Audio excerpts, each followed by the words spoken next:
이 아침 주시는 말씀은 느헤미야 13장 1절에서 14절 말씀입니다.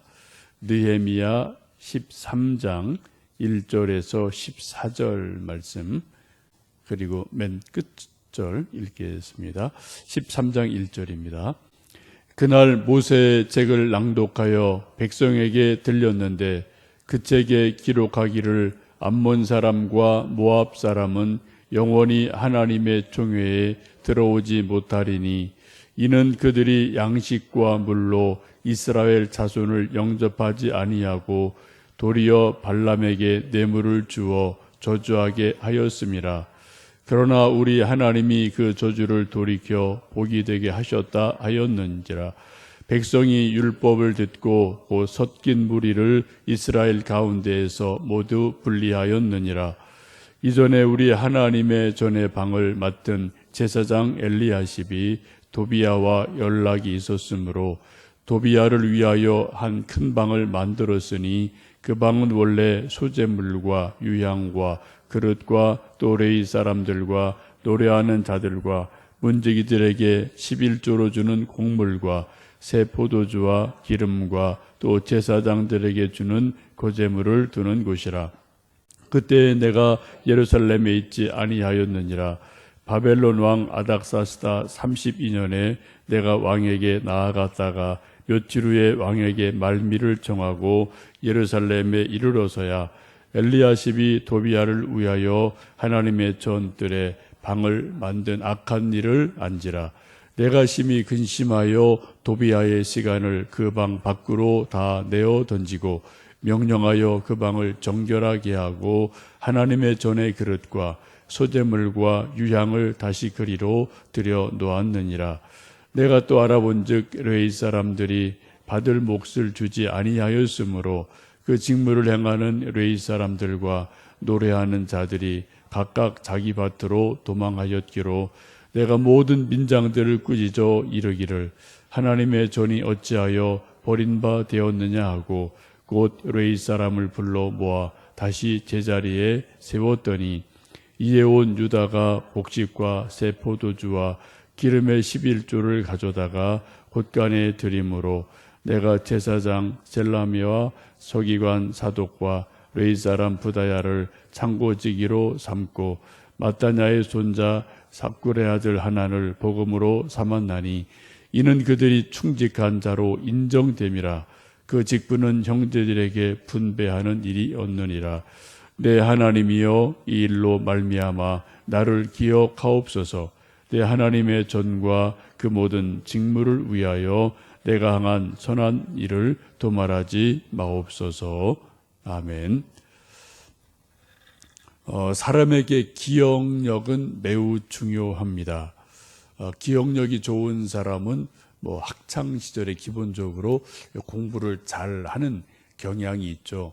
한번 들은 것 기억했다가 시험을 잘 치고 또 점수가 잘 나오는 일들이 있습니다. 이제 우리가 세월이 지나고 나이가 점점 많아지면서 이런저런 이제 잔병들이 생기게 되는데 우리 좀 연세 높으신 우리 어른들이 이제 겪는 힘든 병 가운데 하나가 소위 치매라는 병이 가끔 있습니다. 이 병이 걸리면은 좀 심해지면은 자녀도 몰라보고 친구도 몰라보고 기억이 없어서 상당히 힘든 모습을 우리가 좀 가끔 주변에서 볼 수가 있습니다. 내 마음대로 되는 것은 아니지만 우리가 늘 기도할 때 우리가 좀 이제 100세 시대가 되었기 때문에요. 건강하게 살 수 있도록 기도해야 되고 특별히 이런 병에 걸리지 않도록 기도해야 되고 건강 조심하셔야 되고 또 맛있게 드셔야 되고 잠 잘 주무셔야 되고 또 성도의 교제를 또 아름답게 또 서로 교제를 하시고 또 성경 말씀을 좋은 말씀은 자꾸 암송하고 또 암송하고 암송해서 우리 이제 뇌의 기능을 자꾸 좀 활발하게 해주는 것은 상당히 중요한 일인 줄로 압니다. 우리가 당연히 나를 기억해 주어야 될 사람이 나를 기억하지 못하면 섭섭합니다. 반대로 나를 잘 알지 못하는 분이 한두 번 보았는데 상대방이 나를 잘 알아주면 그것도 어른이나 높은 이런 분이 나를 척 알아주면 상당히 고맙고 감사한 느낌을 가질 때가 있습니다. 오늘 13장 말씀은 이제 느헤미야가 52일 만에 예루살렘 성벽 공사를 재건을 하고 완공을 하고 하나님께 감사 예배를 드리는 그러한 말씀입니다. 성전을 재건하고 성벽을 재건하고 봉헌 예배를 드리는 것과 같은 거죠. 교회도 새로 예배당을 지면은 소위 이제 봉헌 예배를 드리게 되는데, 그때 봉헌 예배를 드리면서 수고한 모든 교인들이 또 이 일 저 일한 사람들이 눈물, 감격, 기쁨을 가지고 하나님께 예배를 드릴 일들이 종종 있기도 합니다. 이제 이런 봉헌 예배 드리는 것을 그 앞에 12장을 보시면은 제사장들이 몸을 정결히 씻고 또 백성들과 많은 사람들이 성벽 양쪽에서 두 팀으로 쭉 성벽으로 올라가면서 찬송을 크게 성벽 위에서 부르게 됩니다. 이 찬송 소리가 성벽을 넘어서 멀리까지 울려 퍼지게 되는 그러한 일들이 있게 됩니다. 그리고 13장에 보시면 다시 백성들이 다 모여서 모세 율법책을 읽고 그리고 말씀에 귀를 기울이게 됩니다. 왜냐하면 우리 믿음의 기초가 하나님 말씀 성경에 있기 때문에 그렇습니다. 1절부터 쭉 이제 그런 말씀이 계속해서 이어지는데요. 그 중에 이 성경 말씀을 읽으면서 모세 율법책을 읽으면서 몇 가지 잘못되어진 일들을 이 느헤미야가 마지막에 다 제자리를 세팅하는, 다시 제자리를 이렇게 맞아주는 그러한 일들이 일어나는 것을 봅니다. 크게 세 가지인데요. 먼저 우리 1절에서 3절 말씀을 읽어보십니다. 그날 모세의 책을 낭독하여 백성에게 들렸는데 그 책에 기록하기를 암몬 사람과 모압 사람은 영원히 하나님의 총회에 들어오지 못하리니 이는 그들이 양식과 물로 이스라엘 자손을 영접하지 아니하고 도리어 발람에게 뇌물을 주어 저주하게 하였음이라. 그러나 우리 하나님이 그 저주를 돌이켜 복이 되게 하셨다 하였는지라. 백성이 율법을 듣고 그 섞인 무리들을 이스라엘 가운데서 모두 분리하였느니라. 아멘. 모세 율법에 의하면은 암몬 족속과 모압 족속은 영원히 이스라엘과 친구가 될 수 없다. 이스라엘의 총회에 들어올 자격이 없다라고 확실하게 못을 받고 있죠. 이것을 요즘 우리 식으로 말한다면은 이 암몬족, 모압족은 이스라엘의 시민권을 가질 수 없다.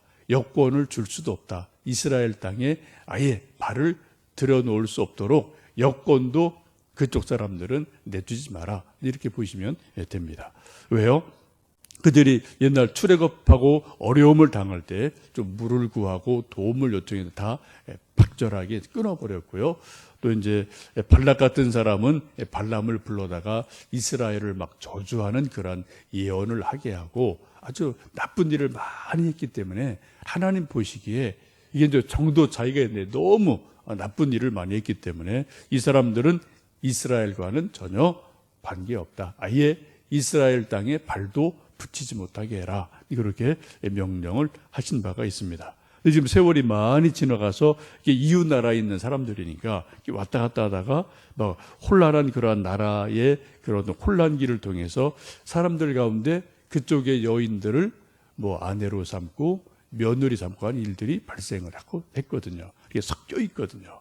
이 말씀을 다시 읽으면서 이스라엘 백성 가운데서 이 섞인 무리들 모두 다 내쫓고 아주 고향으로 돌려보내는 그런 일들이 일어나게 됩니다. 왜냐하면은 이스라엘 역사도 그렇고 우리도 그렇습니다만 한 사람의 신앙 또 한 사람이 이게 잘못 곁길 가는 것의 큰 이유 중에 하나가 요인 중에 하나가 이제 믿음 없는 사람을 이제 결혼할 때 이제 그런 일들이 일어나고 어제 제가 말씀드린 것처럼 우리 나라에 들어온 수많은 무슬림들이 또 그러한 일들을 지금 많은 부분에서 하고 있는 것 우리가 좀 주목해야 되지 않을까 싶습니다.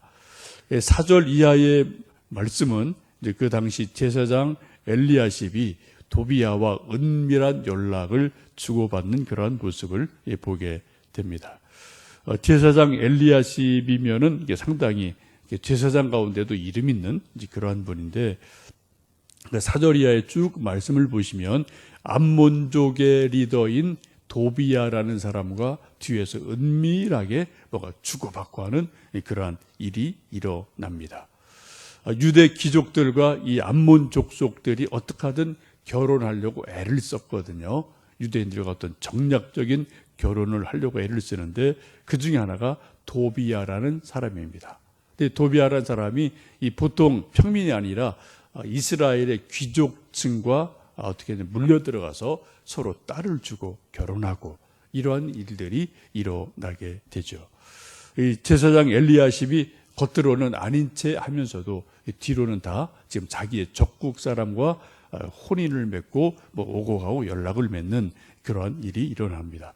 말씀을 쭉 읽어보시면 성전의 한 방 가운데 소재물, 유향, 또 르이 사람들에게 줄 여러 가지 곡물, 포도주 이런 것들을 담당해야 될 어떤 창고 같은 큰 방이 있는데, 이 방을 싹 정리를 해서 그 방을 도비야를 위해서 마련해놓은 그런 방이 있던 거죠.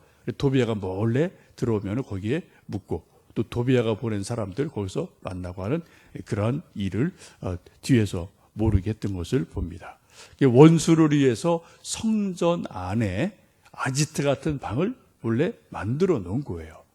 제사장이 성전을 지키는 사람이잖아요. 그죠? 그런 일을 아주 은밀하게 하고 있는 것을 봅니다. 이것을 요즘 우리식으로 말한다면은 청와대나 국방부의 고위 관료가 청와대나 국방부에 어디 방 하나를 살짝 아무도 모르게 수선해 놓고 비밀번호 걸어 놓고, 거기에 북한에서 오는 어떤 공작원들 이런 사람들이 거기서 묵을 수 있도록 방을 마련해 준 것보다 더 심각한 그러한 일이 지금 일어나고 있음을 보게 됩니다. 나중에 이것을 느헤미야가 알죠. 얼마나 은밀하게 비밀리에 했는지 느헤미야도 이것을 미처 눈치를 못 챘다가 나중에 이것이 드러나게 돼요. 그런데 이것을 알고 느헤미야가 심히 염려를 하고 걱정을 하죠. 8절, 9절 보시면 그렇게 해서 이제 조처를 합니다. 8절, 9절입니다.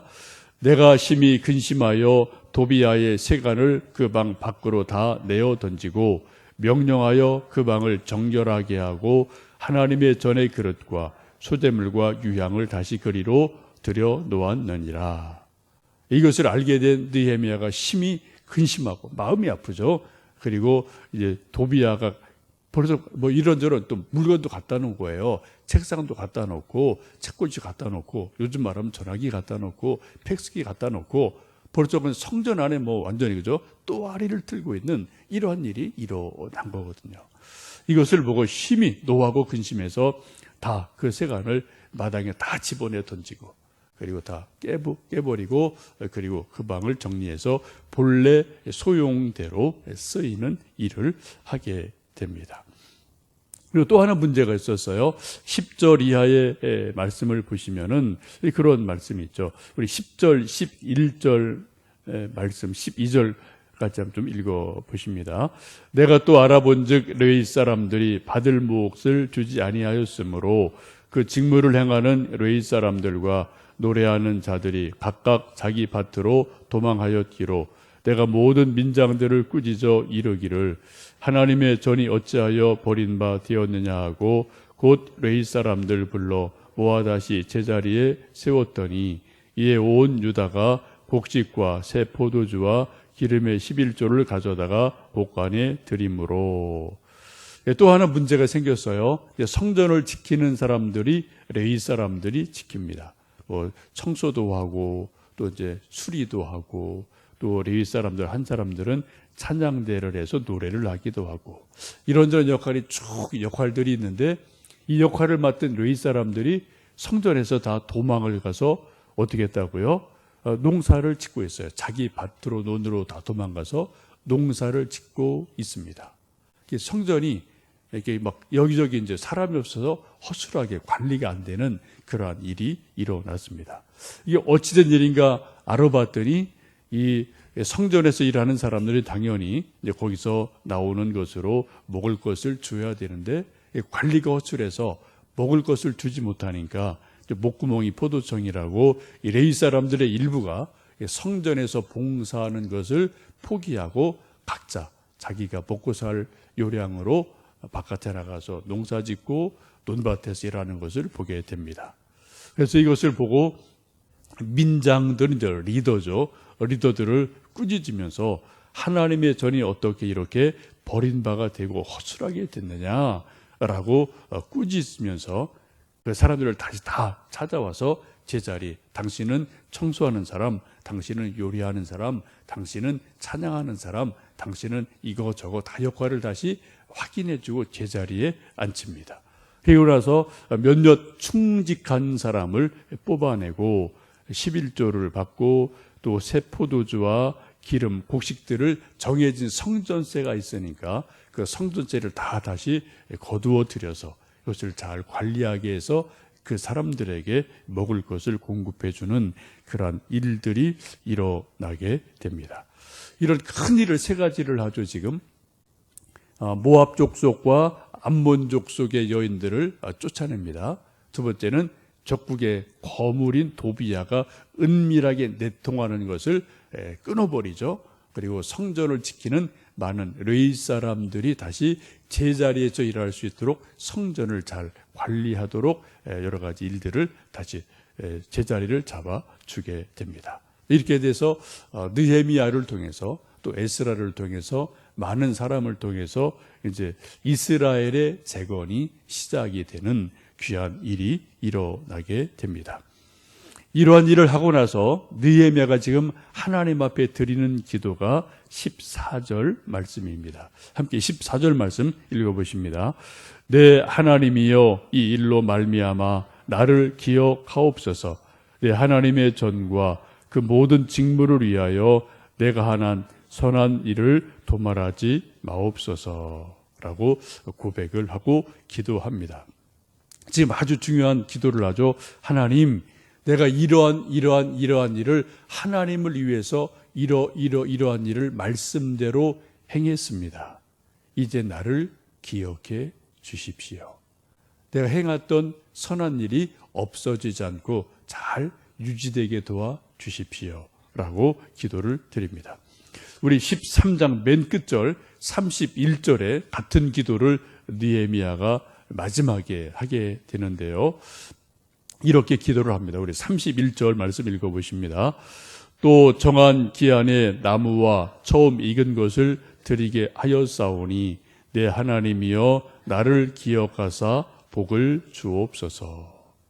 예, 이제 마지막으로 하는 기도가 그거죠. 하나님, 하나님 말씀을 따라 백성들을 이렇게 저렇게 잘 지도하고 내가 할 일을 했습니다. 내 하나님이여 나를 기억하시고 나를 복을 주십시오 라고 기도하는 것을 보게 됩니다. 참 귀한 말씀이죠. 하나님, 내가 하나님 위해서 이렇게 헌신했습니다. 내가 이렇게 하나님의 일을 나름대로 열심으로 충성스럽게 감당했습니다. 하나님, 이 일을 기억해 주시고 나에게 복을 내려 주십시오 라고 기도를 하고 있습니다. 여러분, 하나님께서 느헤미야에게 복을 주셨음에 틀림이 없습니다. 우리도 하나님 앞에 기도할 때 하나님 이것 좀 이렇게 해주시고 저것도 이렇게 해주시고 저에게 은혜 주세요, 복을 주세요. 이게 우리 기본적인 기도의 내용이죠. 저는 저대로 여러분대로 자녀를 위해서, 개인을 위해서, 집을 위해서, 혹은 교회를 위해서 우리가 기도할 때 기본적으로 하나님 좀 도와주세요, 좀 복을 주세요. 이게 우리의 기도의 사실 대부분의 내용입니다. 오늘 말씀을 보시면 어떻게 해요? 느헤미야가 하는 기도를 여러분 주목하시면 좋겠어요. 그런 복을 구하는 기도하기 전에 뭐가 있었다고요? 하나님 말씀에 충실하게 하나님 내가 이런 일을 하고 저런 일을 하고 하나님 기뻐하시는 일을 내가 이렇게 했습니다. 하나님 이거를 기억해 주세요. 그리고 나에게 복을 주세요 라고 기도하는 모습을 우리가 보게 됩니다. 여러분, 이 아침 우리 하나님 앞에 여러분의 또 기도 제목을 드리며 은혜를 구할 때 하나님 이것저것 해주세요 라는 기도를 하실 뿐 아니라 오늘 느헤미야처럼 내가 정말 하나님 앞에 말씀이 원하는 대로 하나님 말씀대로 내가 이것을 저것을 이렇게 저렇게 순종하고 행했습니다. 하나님 그러니 내게 복을 주세요 라고 기도할 수 있는 그러한 당당함과 담대함이 우리 모두에게 있기를 간절히 원합니다. 함께 기도하시겠습니다.